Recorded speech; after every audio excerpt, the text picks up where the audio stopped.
আসসালামু আলাইকুম, আপনারা দেখছেন বাংলাওয়ান টিভি প্রাইম নিউজ। সাথে আছে আমি তানজিলা টুইঙ্কেল। শুরুতেই থাকছে এসএনএস হোম লোন সংবাদ শিরোনাম। যুক্তরাষ্ট্রে বাংলাদেশি সহ হাজারো গ্রিন কার্ডধারীকে বহিষ্কারের নোটিশ জারি করা হয়েছে। মিশিগানে বড় জয়, আদালতের রায়ে স্ন্যাপ সুবিধা বন্ধ হচ্ছে না, স্বস্তিতে লাখো মানুষ। নিউ ইয়র্ক ও নিউ জার্সি স্ন্যাপ সুবিধা সংরক্ষণের জন্য জরুরি অবস্থা ঘোষণা করেছে জনসাধারণের জন্য। ত্রয়োদশ জাতীয় সংসদ নির্বাচনের ক্যাম্পেইন শুরু, জনগণকে ভোটের মাধ্যমে দেশের ভবিষ্যৎ নির্ধারণের আহ্বান। এতক্ষণ শুনছিলেন শিরোনাম, এবার চলে যাচ্ছি পুরো খবরে। যুক্তরাষ্ট্রে অভিবাসন দপ্তর বাংলাদেশ, ভারত, পাকিস্তান সহ বিভিন্ন দেশের গ্রিন কার্ডধারীদের বহিষ্কারের নোটিশ পাঠিয়েছে। তদন্তে জানা গেছে বহুজন ভুয়া নথি ও পরিচয় ব্যবহার করে নাগরিকত্ব পেয়েছিলেন। এসব ক্ষেত্রে নাগরিকত্ব বাতিল ও বহিষ্কারের প্রক্রিয়া চলছে বলে জানিয়েছে কর্তৃপক্ষ। যুক্তরাষ্ট্রের অভিবাসন দপ্তর USCIS বাংলাদেশ সহ বিভিন্ন দেশের হাজার হাজার গ্রিন কার্ডধারীকে বহিষ্কারের নোটিশ পাঠিয়েছে।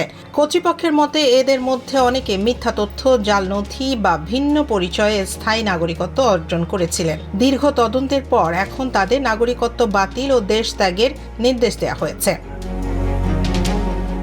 যুক্তরাষ্ট্রের হোমল্যান্ড সিকিউরিটি বিভাগ জানিয়েছে 2019 সাল থেকে চলমান এক বিশেষ অভিযানে দেখা গেছে একাধিক ব্যক্তির নামে একাধিক নাগরিকত্ব আবেদন জমা পড়েছিল, যার মধ্যে বহু আবেদনেই জাল নথি ব্যবহার করা হয়েছে। এসব অনিয়ম শনাক্তের পর USCIS ডিন্যাচারালাইজেশন টাস্ক ফোর্স পুনরায় সক্রিয় করে তদন্ত জোরদার করেছে। বিশেষজ্ঞরা বলছেন এই পদক্ষেপ অভিবাসন ব্যবস্থায় শুদ্ধতা আনলেও এটি অনেক বৈধ অভিবাসীর মাঝেও আতঙ্ক তৈরি করেছে। আইনজীবীরা পরামর্শ দিচ্ছেন যেসব ব্যক্তি অতীতে নাগরিকত্বের জন্য আবেদন করেছেন তারা যেন তাদের নথি পুনরায় যাচাই করে নেন। প্রাথমিকভাবে বাংলাদেশ, ভারত, পাকিস্তান, নাইজেরিয়া এবং চীন থেকে আগতদের মধ্যে উল্লেখযোগ্য সংখ্যক ব্যক্তিকে চিহ্নিত করা হয়েছে। যুক্তরাষ্ট্র সরকার বলছে যারা বৈধভাবে নাগরিকত্ব অর্জন করেছেন তাদের কোনো আতঙ্কের কারণ নেই, তবে জাল তথ্য ব্যবহারকারীদের বিরুদ্ধে কঠোর ব্যবস্থা নেওয়া হবে। মিশিগানের অ্যাটর্নি জেনারেল ডানা নেসেল আদালতে বড় জয় পেয়েছেন। রায় বলা হয়েছে ফেডারেল অচলাবস্থার মাঝেও রাজ্যে স্ন্যাপ খাদ্য সহায়তার সুবিধা বন্ধ হবে না। এই সিদ্ধান্তে প্রায় 14 লাখ সুবিধাভোগী স্বস্তি পেয়েছেন। Michigan attorney general Dana Nessel একটি গুরুত্বপূর্ণ মামলায় জয়লাভ করেছেন, যার ফলে রাজ্যের SNAP supplemental nutrition assistant programme সুবিধা বন্ধ হওয়ার আশঙ্কা আপাতত কেটে গেছে। মামলাটি ফেডারেল তহবিল স্থগিতের ঘোষণার বিরুদ্ধে দায়ের করা হয়েছিল, যা 14 লাখেরও বেশি মিশিগানবাসীর খাদ্য সহায়তার ঝুঁকির মুখে ফেলেছিল। আদালত রায়ে বলেছে ফেডারেল প্রশাসন রাজ্যগুলোর ওপর এই ধরনের হঠাৎ তহবিল স্থগিতের সিদ্ধান্ত চাপিয়ে দিতে পারে না। আদালত উল্লেখ করে খাদ্য সহায়তা একটি সাংবিধানিক অধিকার নয়, তবে এটি জনগণের মৌলিক মানবিক চাহিদার সঙ্গে সম্পর্কিত। তাই ফেডারেল সংস্থাকে পর্যাপ্ত নোটিশ ছাড়া এ ধরনের পদক্ষেপ নেওয়া থেকে বিরত থাকতে হবে। ডানা নেসেল এক বিবৃতিতে বলেন, এই সিদ্ধান্ত আমাদের সবচেয়ে দুর্বল নাগরিকদের সুরক্ষা দেবে। কেউ যেন ক্ষুধার্ত অবস্থায় ঘুমাতে না যায়, সেটাই আমাদের নৈতিক দায়িত্ব। এদিকে Michigan department of health and human services জানিয়েছে আদালতের রায় কার্যকর থাকায় স্ন্যাপ সুবিধা পূর্বের মতোই অব্যাহত থাকবে। রাজ্যের খাদ্য ব্যাংক ও দাতব্য সংস্থাগুলিও স্বস্তি প্রকাশ করেছে, কারণ তারা ইতিমধ্যে বিকল্প তহবিলের ব্যবস্থা নিয়ে উদ্বিগ্ন ছিল। বিশেষজ্ঞরা বলছেন এই রায় দেশের অন্যান্য রাজ্যের জন্য একটি দৃষ্টান্ত হয়ে দাঁড়াবে, কারণ ফেডারেল শাটডাউনের সময় অনিশ্চয়তার মধ্যে রাজ্য সরকারের আইনগত পদক্ষেপ নাগরিক সুরক্ষায় নতুন নজির স্থাপন করেছে। ফেডারেল তহবিল স্থগিতের আশঙ্কায় নিউ ইয়র্ক ও নিউ জার্সি জরুরি অবস্থা ঘোষণা করেছে। দুই রাজ্যের গভর্নররা জানিয়েছেন ফেডারেল অর্থায়ন বন্ধ হলেও রাজ্য তহবিল থেকে খাদ্য সহায়তা অব্যাহত থাকবে। এই সিদ্ধান্তে প্রায় 10 মিলিয়ন নিম্ন আয়ের পরিবারের খাদ্য নিরাপত্তা সাময়িকভাবে নিশ্চিত হলো। যুক্তরাষ্ট্রের ফেডারেল খাদ্য সহায়তা কর্মসূচি স্ন্যাপ স্থগিতের আশঙ্কায় নিউ ইয়র্ক ও নিউ জার্সি অঙ্গরাজ্য সরকার জরুরি অবস্থা ঘোষণা করেছে। ফেডারেল তহবিল স্থগিত হলে এই দুই রাজ্যে প্রায় 5 মিলিয়ন নিম্ন আয়ের পরিবার খাদ্য সহায়তা হারানোর ঝুঁকিতে পড়বে। নিউ ইয়র্কের গভর্নর ক্যাথি হোকুল এক বিবৃতিতে বলেন, কেউ যেন খাবারের জন্য ক্ষুধার্ত না থাকে, এই লক্ষ্যেই জরুরি অবস্থা ঘোষণা করা হয়েছে। তিনি জানান, রাজ্য সরকার অস্থায়ীভাবে নিজস্ব তহবিল থেকে খাদ্য কুপনের অর্থায়ন অব্যাহত রাখবে। একইভাবে নিউ জার্সির গভর্নর ফিল মার্ফিও রাজ্যের জরুরি খাদ্য তহবিল সক্রিয় করেছেন, যাতে ফেডারেল বরাদ্দ বন্ধ হলেও সুবিধাভোগীরা সহায়তা পেতে পারেন। বর্তমানে স্ন্যাপ প্রোগ্রামের ওপর নির্ভরশীল 42 মিলিয়নেরও বেশি আমেরিকান নাগরিকের মধ্যে এই দুই রাজ্যে রয়েছে প্রায় 10 মিলিয়ন মানুষ। ফেডারেল অচল অবস্থার কারণে বাজেট পাস না হওয়ায় আগামী সপ্তাহেই সুবিধা বন্ধ হওয়ার আশঙ্কা দেখা দিয়েছে। অর্থনীতিবিদরা বলছেন, এ ধরনের স্থগিতাদেশ শুধু দরিদ্র জনগোষ্ঠীকেই নয়, স্থানীয় ব্যবসাকেও ক্ষতিগ্রস্ত করবে। এদিকে মানবাধিকার সংগঠনগুলো জরুরি তহবিল বাড়ানো ও স্থায়ী সমাধানের আহ্বান জানিয়েছে। ত্রয়োদশ জাতীয় সংসদ নির্বাচনের জন্য ক্যাম্পেইন শুরু হয়েছে। প্রথম টিজারে জনগণকে ইতিহাসের সবচেয়ে গুরুত্বপূর্ণ নির্বাচনে অংশ নেওয়ার আহ্বান জানানো হয়েছে। প্রধান উপদেষ্টা বলেন, ফেব্রুয়ারি 2026-এর নির্বাচনের মাধ্যমে দেশের মালিকানা জনগণই ঠিক করবে। সমস্ত ভোটারকে উৎসব মুখর পরিবেশে ভোটদানে অংশ নিতে বলা হয়েছে। আসন্ন ত্রয়োদশ জাতীয় সংসদ নির্বাচনের ক্যাম্পেইন রবিবার থেকে শুরু হয়েছে। 48 সেকেন্ডের প্রথম টিজারের মাধ্যমে নির্বাচনের যাত্রা শুরু হয়। টিজারে ইতিহাসের সবচেয়ে গুরুত্বপূর্ণ নির্বাচনে অংশ নেওয়ার আহ্বান জানানো হয়েছে। বিশেষভাবে উপস্থিত ছিলেন গুমের শিকার বিডিআর হত্যাকাণ্ডের তদন্তকর্মী ক্যাপ্টেন অবসরপ্রাপ্ত ডক্টর খান সুবাইল বিন রফিক। টিজারে প্রথমে স্ক্রিনে দেখানো হয় আওয়ামী ক্ষমতার উৎস শিরোনাম। এরপর সাবেক পররাষ্ট্রমন্ত্রী কে আব্দুল মোমেনের বিতর্কিত বক্তব্যের অংশ দেখানো হয়। তবে টিজারের মূল বার্তা ছিল ভোটের গুরুত্ব এবং জনগণের দায়িত্ব। ক্যাপ্টেন সুবাইল বলেন, এই নির্বাচন দেশের ভবিষ্যৎ নির্ধারণ করবে। তিনি জনগণকে আহ্বান জানিয়েছেন, ভোটের মাধ্যমে নিজের পছন্দ প্রকাশ করুন এবং কেমন বাংলাদেশ চান তা নির্ধারণ করুন। ফেব্রুয়ারি 2026-এ উৎসব মুখর পরিবেশে ভোটের মাধ্যমে দেশের মালিকানা জনগণের হাতে যাবে। টিজারটি দেশের নাগরিকদের সক্রিয় অংশগ্রহণে উদ্বুদ্ধ করছে। জুলাই সনদ বাস্তবায়ন ও গণভোট নিয়ে রাজনীতি উত্তপ্ত। বিএনপি চায় নির্বাচনের দিনই গণভোট। জামায়াত দাবি করছে নির্বাচনের আগেই নভেম্বরে আয়োজন করতে।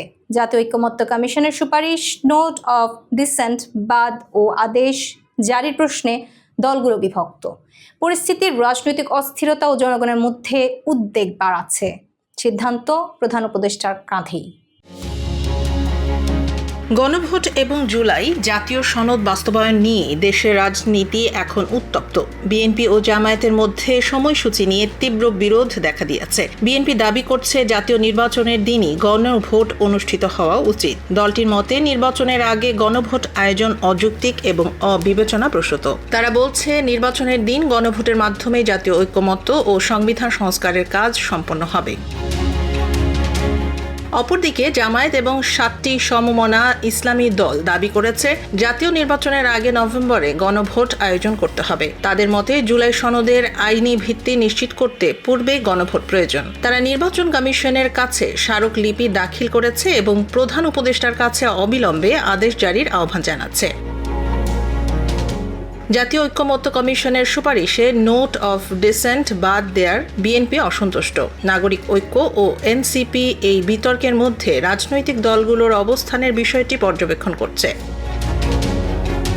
আইন উপদেষ্টা ও সরকার জানাচ্ছেন, গণভোট ও জাতীয় নির্বাচন সংক্রান্ত চূড়ান্ত সিদ্ধান্ত প্রধান উপদেষ্টার হাতে। সব রাজনৈতিক দলকে ঐক্যমত্যে আসতে হবে, নয়তো ফেব্রুয়ারির নির্বাচনের সময়কাল ও আয়োজনের সুষ্ঠু পরিবেশ ক্ষতিগ্রস্ত হতে পারে। পরিস্থিতি দেশের রাজনৈতিক অস্থিরতা ও জনগণের মধ্যে সংশয় বাড়াচ্ছে।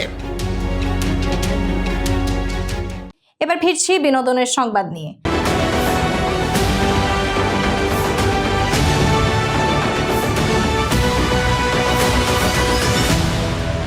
বাংলা চলচ্চিত্রের নায়ক সালমান শাহ ছিলেন 90-এর দশকে অপ্রতিদ্বন্দ্বী তারকা। খুব কম সময়েই তিনি দর্শকদের হৃদয়ে জায়গা করে নিয়েছিলেন।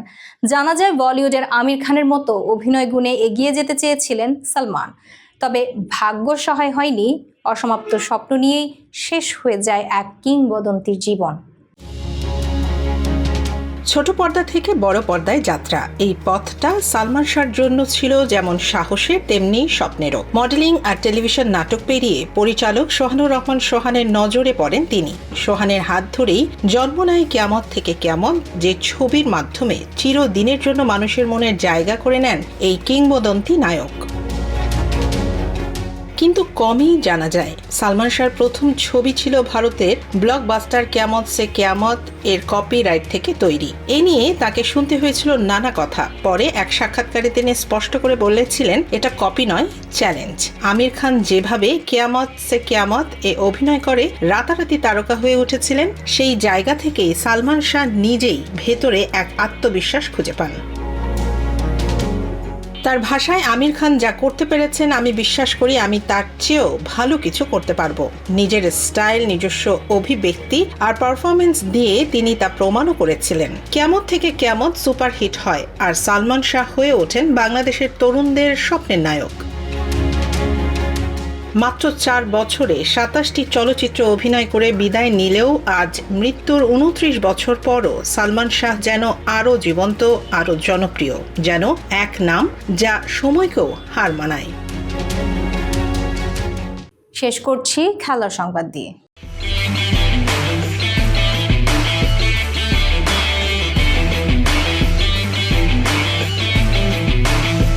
বার্সেলোনার তরুণ তারকা লামিনে ইয়ামাল ও আর্জেন্টাইন র্যাপার নিকি নিকোলের 3 মাসের সম্পর্ক ভেঙে গেছে।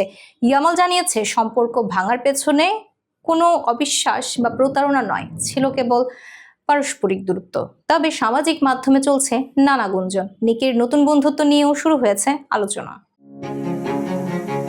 বার্সেলোনার তরুণ ফুটবল তারকা লামিনে ইয়ামাল আবারও আলোচনায়, তবে এবার মাঠের পারফরমেন্সে নয়, তার ব্যক্তিগত জীবনের কারণে। মাত্র 3 মাস আগে 18 বছর বয়সী ইয়ামাল সম্পর্ক শুরু হয়েছিল আর্জেন্টাইন র্যাপার নিকি নিকোলের সঙ্গে। বার্সেলোনার ম্যাচ ও প্রশিক্ষণে নিয়মিতই দেখা যেত নিকিকে ইয়ামালের পাশে। কিন্তু হঠাৎ করেই সম্পর্কের ইতি টেনেছেন দুজনেই। স্প্যানিশ সংবাদ মাধ্যমে ইয়ামাল নিশ্চিত করেছেন, সম্পর্ক ভাঙার পেছনে কোনো অবিশ্বাস বা প্রতারণা নেই, বরং ছিল পারস্পরিক সিদ্ধান্ত। তিনি বলেন, আমরা কেবল আলাদা হয়ে গেছি। সংবাদে যা বলা হচ্ছে তার কিছুই সত্য নয়।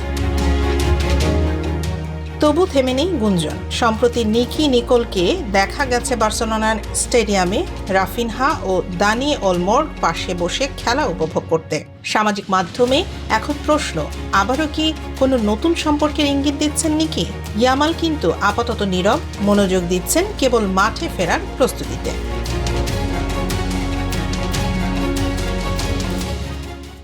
এই ছিল বাংলাবান টিভি প্রাইম নিউজ। পরবর্তী প্রাইম নিউজ দেখার আমন্ত্রণ জানিয়ে শেষ করছি এখানেই। এতক্ষণ সাথে থাকার জন্য ধন্যবাদ সবাইকে।